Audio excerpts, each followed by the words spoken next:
Wherever you go, whatever you do, throw a little at it. Omax, Vest and Briefs. Somu sir, AIADMK கூட்டணியில் தொகுதி பங்கீடாக இருக்கட்டும், வேட்பாளர் வெளியீட்டாக இருக்கட்டும், ஒரு க்ளீன் டிஸ்பிளே, ரொம்ப அழகாக எந்த பிரச்சனையுமே இல்லாமல் முடிச்சிட்டாங்க. அந்த சைடு நீங்கள் பார்த்தீங்கன்னா திமுக அது ஆரம்பத்திலேருந்தே பிரச்சனை. இப்போ வரைக்கும் நீங்கள் பாண்டிச்சேரியில் நடக்கிற கூத்தெல்லாம் நமக்கு எல்லாமே தெரியும். அப்போ அந்த மாதிரியான பிரச்சனைகள் உண்மையிலே அதிமுகவில் இல்லையா, இல்லை வெளியில் தெரியாமல் மறைக்கப்பட்டதா, இல்லை வந்து திமுகவில் மட்டும் திமுக கூட்டணியில் வெளியே தெரிகிற மாதிரியான சூழல் இருக்குது அப்படிங்கிற பார்வையில் நம்ம எடுத்துக்கிறதா? அதாவது ஒரு குடும்பம் மாதிரி தான். கணவன் மனைவிக்குள்ளே பிரச்சனையே இருக்காதுன்னா அப்படிலாம் சொல்ல முடியாது, இருக்கும். ஆனால் அது வெளியில் தெரியாத மாதிரி காட்டிக்கிறது தான் அவங்களுடைய மன வாழ்க்கையுடைய வெற்றி. அந்த மாதிரியான ஒரு மன வாழ்க்கையாக அதிமுக கூட்டணி இருக்குது. இவங்க வந்து தெரு சண்டை போடக்கூடிய, தெருவில் நின்று சண்டை போடக்கூடிய ஒரு தம்பதி மாதிரி இருக்கிறாங்க அப்படிங்கிறது அதில் வருத்தமான ஒரு விஷயம். ஏன்னா மற்றபடி இருக்காதுன்னா இப்படி சொல்ல முடியும். எந்த கூட்டணியாக இருந்தாலும் தனக்கு வந்து அதிக தொகுதி வேணும், முழுமையாக வெற்றி பெறக்கூடிய தொகுதி வேணும், இந்த மாதிரியான எண்ணங்கள் இருக்கும். அப்போ அங்கே ஒரு பேச்சுவார்த்தை நடக்கும். இல்லை, இப்போ நான் என்ன கேட்க வரேன்னா, இந்த தொகுதி பங்கீட்டில் வந்து திமுக சில காம்ப்ரமைஸை பண்ணிக்கிச்சு. உதாரணத்துக்கு நீங்கள் பார்த்தீங்கன்னா, இன்னைக்கு ஓபிஎஸ் போகிறாரு, அவருக்கு சீட்டு கொடுக்குறாங்க. அவர் இதில் வந்து பார்த்தீங்கன்னா மனோஜ் பாண்டியன் அப்படின்னு சொல்லி 3 தொகுதியை கிட்டத்தட்ட கொடுத்துட்டார். இதே வந்து ஓபிஎஸ் வந்து இங்கே வந்து கூட்டணியில் உள்ள சீட்டில் இணையிறதுக்கே வந்து பெரிய படாத பாடுபட்டுக்கிட்டு இருந்தார். இந்த மாதிரியான காம்ப்ரமைஸ் வேலைகள் எதுவுமே இங்கே வந்து அதிமுக கூட்டணியில் நடக்கலைன்னு நம்ம எடுத்துக்கலாம். இல்லைப்பா, பெரிய அதாவது எப்படின்னா, ஒரு வரையறைக்கு உட்பட்ட காம்ப்ரமைஸ் நடந்திருக்கு. அது இயல்பு, அது தப்பு கிடையாது. அது இப்போ தேர்தலுக்கெல்லாம் வந்து வரதை அறிவித்த உடனே என்ன சொன்னாங்கன்னா, பாஜக வந்து அதிமுகவை நெருக்குது, கழுத்தை நெருக்குது, 80 தொகுதி கேட்குது, 75 கேட்குது, ஆமாம், இந்த மாதிரிலாம் வந்தது. ஆனால் அதை வந்து ரொம்ப டேக்கிள் பண்ணி கரெக்டாக கொண்டு போனார் எடப்பாடி பழனிசாமி. 27 சீட்டு பாஜகவுக்கு, எக்ஸ்ட்ரா ஒரு 5 சீட்டும் பாஜகவுக்கு தான். தாமரிசினத்தில் போட்டிடுது, இன்னும் சில சின்ன கட்சிகள். ஸோ ஒரு 35ன்னு வைங்க அதிகபட்சம். அதை ஒரு இதை செட்டில் பண்ணார். அது ஒரு இது. அதே மாதிரி அதில் அந்த இடத்துல என்ன சொல்கிறாங்க அப்படின்னா, அந்த இடத்துல கூட்டணியில் பிரச்சனை வரக்கூடாதுன்ற அளவில் பாஜக ஏற்றுக்கிட்டாங்க. ஆனால் அதில் எல்லாம் வந்து பாஜகவுக்கான வின்னபிலிட்டி, அந்த 30 தொகுதியில் பாஜகவுக்கான வின்னபிலிட்டிங்கிறது வந்து அவங்க எதிர்பார்த்த தொகுதி இல்லை அப்படிங்கிற ஒரு விமர்சனம் முன்வைக்கப்படுகிறது. இது எல்லா கட்சிக்குமே இருக்கும். நம்ம என்னதான் வந்து தொகுதிகள் கொடுத்தாலும், இப்போ 10ல் 10 ஒரு அணி பிரிக்கிறாங்க, 12 தொகுதி கொடுக்குறாங்க அப்படின்னா, ஒரு 3 தொகுதி அந்த சம்பந்தப்பட்ட கட்சி நிச்சயம் ஜெயிக்கக்கூடிய அவங்களுக்கு செல்வாக்குள்ள தொகுதியாக இருக்கும். ஒரு 3 தொகுதி வந்து இந்த தலைமைக்கு செல்வாக்குள்ள, தலைமை வகிக்கும் கட்சிக்கு செல்வாக்குள்ள தொகுதி. இன்னொரு 3 வந்து ஒரு பொதுவான கொஞ்சம் ரிஸ்க் எடுத்து ஜெயிக்கிற மாதிரி. இன்னொரு 3 பார்த்தீங்கன்னா ஜெயிக்க வாய்ப்பே இல்லாத கட்சி போகும். இப்படி தான் பிரிக்க முடியும். இல்லை, தனக்கும் கூட்டணியில் உள்ள அத்தனை கட்சிகளுக்கும் அத்தனை தொகுதியும் ஜெயிக்கிற மாதிரி நம்ம சீட்டு ஒதுக்கிறதுக்கு வாய்ப்பே இல்லை. 234 வெற்றி பெறுங்கிறது எந்த அணிக்கும் ஒத்து வராது. ஸோ இந்த மாதிரியான மனமாச்சரியங்கள், சின்ன சின்ன விஷயங்கள் வர்றதுங்கிறது பெருசு இல்லை. இதனால் அந்த பிரச்சனையும் வராது. ஆனால் இப்போ அதே அந்த பக்கம் பார்த்தோம்னா, திமுக பக்கம் பார்த்தோம்னா, ஆரம்பத்திலேருந்தே சீட்டுக்கு பெரிய அளவில் பிரச்சனை. நாங்கள் வந்து கூட்டணியை விட்டே போகிறோம் அப்படிங்கிற மாதிரி. அதாவது ஒன்றா இருந்துக்கிட்டு எங்களுக்கு அதிக சீட்டு வேணும், இந்த இடங்கள் வேணும் அப்படிங்கிறது வேற, நாங்கள் உறவை முறிச்சிக்கிறோம்னு சொல்கிறதுங்கிறது வேற. அந்த எல்லைக்கு வந்து காங்கிரஸில் மறைமுகமாக அது போச்சு. அதுக்கு நிச்சயமாக ராகுல் காந்தியுடைய அதுதான் நான் என்ன கேட்குறேன்னா,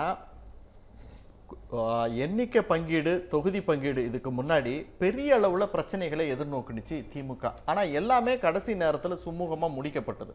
அது எப்படி நடந்தது அப்படிங்கிறதானே கேள்வி. இல்லை, நிச்சயமாக அது சுமூகமாக இன்னும் முடியலையே. இப்போ இன்னும் பிரச்சனை போயிட்டு தானே இருக்குது.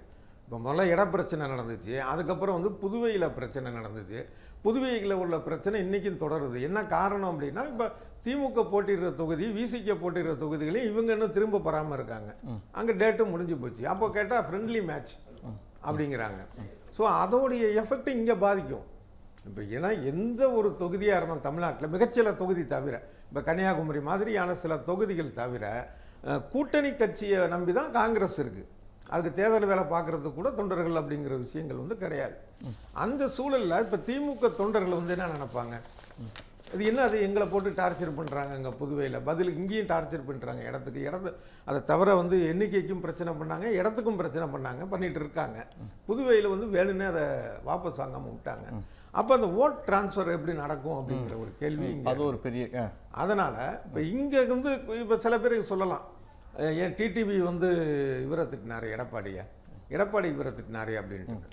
இது தேர்தல் அரசியலில் சகஜமான ஒரு விஷயம். திமுக அணிலையும் இப்படி எதிர்கருத்து கொண்ட கட்சிகள் இப்போ ஒன்று சேர்ந்துருக்கு. அதில் வந்து ரெண்டு பக்கமும் பிரச்சனை அது இருக்காது. ஆனால் விமர்சனத்தை தாண்டி இப்போ ஒரு அடிமடியில் கை வைக்கிற மாதிரி எங்களுக்கு வந்து எம்பி சீட்டு வேணும், ஒரு 28 இடம் வேணும் மினிமம், இப்படிலாம் சொல்லி அது இன்றைக்கும் வந்து ஒரு எதிர்மறையான கருத்துக்களை முக்கிய பொறுப்பாளர்கள் வெளிப்படுத்தக்கூடிய சூழலில் அது திமுக தொண்டர்களுடைய மனநிலையை வந்து அது பாதிக்கும். நிச்சயமா நான் அந்த கேள்வியை நான் வந்து சோமு சார் கிட்ட கேட்குறேன். அவங்க ஒரு முட்டு சந்தில், அதாவது இன்னைக்கு திமுகவும் சரி அதிமுகவும் சரி திமுகவில் சிட்டிங் மினிஸ்டராக இருக்கட்டும், சிட்டிங் எம்எல்ஏவாக இருக்கட்டும், அதிமுகவில் முன்னாள் அமைச்சர்களாக இருக்கட்டும், அவங்கள தாண்டி யோசிக்கிறதுக்கு இந்த பிரதான கட்சிகளே பயந்துட்டு இருக்காங்க. இவங்க எங்கே போய் ஒரு கேண்டிடேட்டை 234 தொகுதியிலையும் நிறுத்தி அதில் வந்து winning probability A category, B category, C கேட்டகரிங்கிறாரு. அந்த அளவு அவங்க கிட்ட இது இருக்கா, வெற்றிக்கான வாய்ப்பு இருக்கா? ஒரு ஜென் குருட்ட ஒரு சிஷ்யன் கேட்குறான், உச்சிக்கு போகணும், எங்கே இருந்து பயணத்தை ஆரம்பிக்கிறது? அதுக்கு அவர் சொன்னாரா, உச்சியில் இருந்து அப்படின்னாரா. அதாவது ஆல்ரெடி நீ உச்சியில் தான் இருக்கன்ட்டு. அது மாதிரி அவங்க ஆல்ரெடி முட்டு சொந்தில் தான் இருக்காங்க.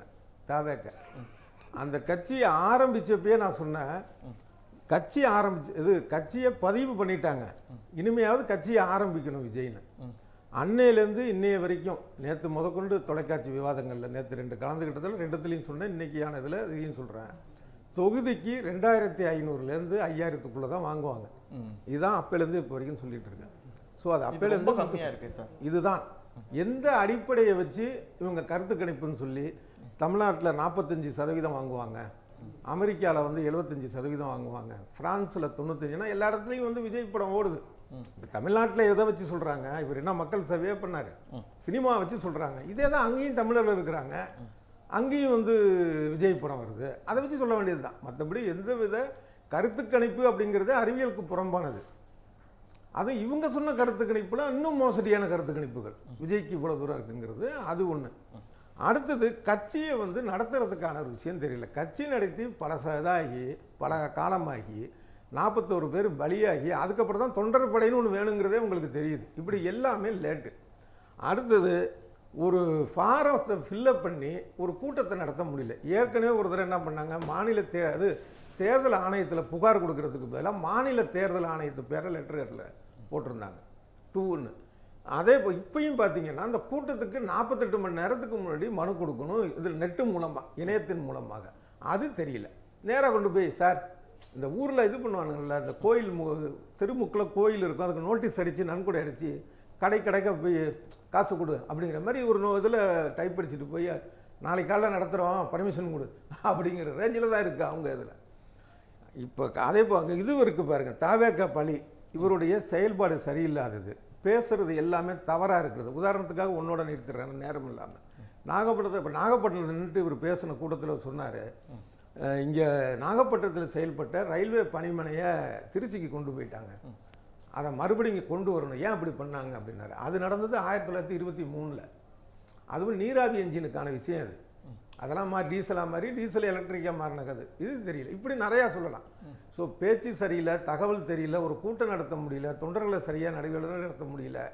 அதே போல் மனைவியுடைய பிரச்சனை, விவாகரத்து பிரச்சனை, அது தனிப்பட்ட பிரச்சனைன்னு ஒதுக்கிற முடியாது. அதில் சொல்லியிருக்கிறக்கூடிய விஷயங்கள், என்னை வீட்டுக்குள்ளேயே விடமாட்டேங்கிறாருன்னு சொன்னது, இதெல்லாமே பொதுவாக பேச வேண்டிய ஒரு பிரச்சனைகள்.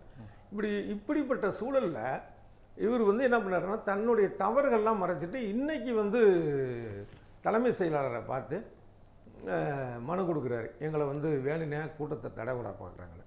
அப்போ இவர் பக்கம் இவ்வளோ தவறை வச்சுக்கிட்டு ஒரு மனு சரியாக கொடுக்க தெரியாமல் அதனால் கூட்டம் நடத்தாமல் போனது இவங்க காரணம் தான். யார்? தாவேக்க தான் காரணம். அதை ஏன் அப்படி செய்கிறாருன்னா, தொடர்ந்து இந்த மாதிரி என்னை வேணுனே என்னை செயல்பட விடாமல் தடுக்கிறாங்கன்னு சொல்லிட்டு இதன் காரணமாக இந்த தேர்தலை நாங்கள் புறக்கணிக்கிறோம்னு சொல்ல போகிறார். தாவேக்க தேர்தலை இல்லை, ஒரு இதை மட்டும் முடிச்சிடுறேன், அதை அப்படி தான் சொல்ல போகிறார். இதுதான் நடக்க போகுது. இது வரைக்கும் ஆனால் அவருடைய பார்வை, இது செயல்பாடு இந்த மாதிரி தான் இருக்குது. நீங்கள் ஆரம்பத்தில் சொன்னீங்களா, இதுதான் நான் அதை தான் கேட்குறேன். இப்போ முதலமைச்சர் ஆவார், அரசியலுக்கு வரும்போது முதலமைச்சர் ஆவார், அப்படின்னு இருந்தது. எதிர்க்கட்சி தலைவராக உட்காருவார் அப்படின்னு ஒரு விமர்சனம் முன்வைக்கப்பட்டது. என்டிஏ கூட்டணியில் பேசிக்கிட்டு இருக்காரு, துணை முதலமைச்சர் பதவி கேட்டுக்கிட்டு இருக்காரு அப்படின்னாரு. அதெல்லாம் தாண்டி 20% வாக்கை பெறுவார், குறைஞ்சபட்சம் வாக்கை பிரிப்பார் அப்படின்னு தோணுது. இப்போ நீங்கள் சொல்கிறத பார்த்தா அது வேற எங்கேயோ போய் நிற்கிது. நிச்சயமே இல்லை. காங்கிரஸ் கூட வந்து கூட்டணியாக வந்து நேரம் அந்த மாதிரி பேச்சு வந்தப்ப யூடியூப்லாம் போட்டாங்க, தட்டி தூக்கிய தாவேக்க திமுகவை வெட்டி விரட்டிய காங்கிரஸ் அப்படின்லாம் யூடியூப் டைட்டில் போட்ட பேர் சொன்னால் காங்கிரஸ் நிச்சயம் கூட்டணி வைக்காது. அதே போல் இவங்க என்டிஏ கூட்டணியில் பேசுனா அது நடக்கவே நடக்காது அப்படின்னு. ஏன்னா ஊடகங்கள் தான் ஊதிப்பு இருக்குதே தவிர காங்கிரஸாக இருக்கட்டும் பிஜேபியாக இருக்கட்டும் அதில் இருக்கிற அரசியல் தலைவர்கள் எல்லாருமே பன்னெடுங்காலமாக அதில் இருக்கக்கூடியவங்க. அவங்களுக்கு தெரியும் விஜய்க்கு எந்த அளவுக்கு வாக்கு சதவீதம் என்னங்கிறது தெரியும். அதனால் அது இந்த நேரத்துக்கு பேசுறியா பேசு, அவ்வளோதான். அது ஒரு பெருசாக எடுத்துக்க மாட்டாங்க. அதே மாதிரி இது நடக்கிறதுக்கு அதிக வாய்ப்பு இருக்குது. இவர் திமுக கூட்டணிக்குள்ள தேமுதிக போனதா இருக்கட்டும், ஓபிஎஸ் போனதா இருக்கட்டும், இதெல்லாம் யதார்த்தமாக நடந்ததுங்கிறத தாண்டி தாவேக்கா வந்து உள்ள வந்தனால விஜய் வந்து இந்த தேர்தலில் களம் காண்றனால ஒரு அதீத கவனத்தோட ஒரு அச்சத்தோட திமுக கூட்டணியை வந்து பலப்படுத்தணுங்கிறதுக்காக முதல் முறையாக ஒரு கிட்டத்தட்ட ஒரு 22 கலைஞர் ஆட்சியில் நடந்திருக்கு, கலைஞர் காலத்தில் நடந்திருந்தாலும் சரி, இப்போ மறுபடியும் வந்து ஸ்டாலின் வந்து 22 கட்சியோட கூட்டணி அமைக்கிறது, இந்த விஷயங்கள் எல்லாமே விஜய் அரசியலுக்குள்ள வந்தனால தான் அப்படிங்கிற விஷயத்தை நீங்க எப்படி பாக்குறீங்க? இல்லை, அப்படிங்கிற விஷயமே கிடையாது. அது விஜய் கட்சிக்காரங்க சொல்லுகிறது. அவங்க கனவு காண்றதை நம்ம தடுக்க முடியாது, அது அவங்க விருப்பம். அது இல்லை. ஆனால் இந்த வியூகம் வகுத்தது இருக்குல்ல, இது அவங்களுடைய தேர்தல் வியூகம் திமுகவுக்கு. அதே போல் இப்போ வந்து விஜயை சொல்லி காங்கிரஸ் மிரட்டிடுச்சு அப்படின்னா அப்படிலாம் கிடையாது. இந்த திமுக அரசு அமைந்த பிறகு காங்கிரஸில் உள்ள பலருக்கு சில அதிருப்திகள் இருக்குது. உதாரணமாக பார்த்தீங்க அப்படின்னா இப்போ சிறுபான்மையின நலத்துறை தலைவராக பீட்டர் அல்போன்ஸை போட்டாங்க திமுக இதில். ஆனால் ஆக்சுவலாக என்ன சொல்லியிருக்கோன்னா இவருக்கு நாங்கள் கொடுக்குறோம் அப்படின்னு சொல்லியிருக்கிறதாக ஒரு தகவல். அதே போல் சிதம்பரத்துக்கு நாங்கள் வந்து ஆதரவு தரோம் எம்பி ஆக்குறதுக்கு இப்படிங்கிற மாதிரி ஒரு தகவல் வருது. ஆனால் காங்கிரஸில் உள்ளவங்களுக்கு என்ன மாதிரியான ஒரு எண்ணம் இருக்குன்னா, காங்கிரஸ் கட்சிக்கு நாங்கள் ஒரு எம்பி சீட்டு தரோம், நீங்கள் செலக்ட் பண்ணீங்க, இந்த சிறுபான்மை நலத்துறைக்கு ஒரு இது பண்ணுறோம், நீங்கள் இது பண்ணுங்க, இப்படி இருக்கணும். இவங்க டாமினேட் பண்ணுறாங்க. அதே மாதிரி ஈரோடு கிழக்கில் காங்கிரஸ் தொடர்ந்து ஜெயிச்ச தொகுதியில் திடீர்னு இல்லை இந்த தடவை இருந்தீங்கன்னா நீங்கள் ஜெயிக்க முடியாதுன்னு சொல்லிட்டு இது உள்ளே வந்தது. அது மாதிரி உள்ளாட்சி தேர்தல்களில் பார்த்தீங்கன்னா காங்கிரஸுக்கு ஒதுக்குனதும் குறைவு அவங்களுடைய மனப்பக்குவத்தில். அதை தவிர காங்கிரஸ் இருக்கிற தொகுதியிலலாம் திமுகலேருந்து ஒருத்தர் பிரிஞ்சு வந்து சுயேட்சையாக நின்று ஜெயிச்சுட்டு மறுபடியும் திமுகவில் போய் சேர்ந்துடுறாரு. ஆக மொத்தம் பார்த்தா திமுக தான் அதிகமாக இருக்குது. இப்படி திமுக மேலே உள்ள அதிருப்தியை வந்து நாடாளுமன்ற தேர்தல் நேரத்தில் காட்ட முடியாது. அவங்க தேசிய கட்சின்னு அப்போ அதை காட்டுறாங்க, அவ்வளோதான். சரி, ஓகே. மற்றபடி விஜய்னால கிடையாது.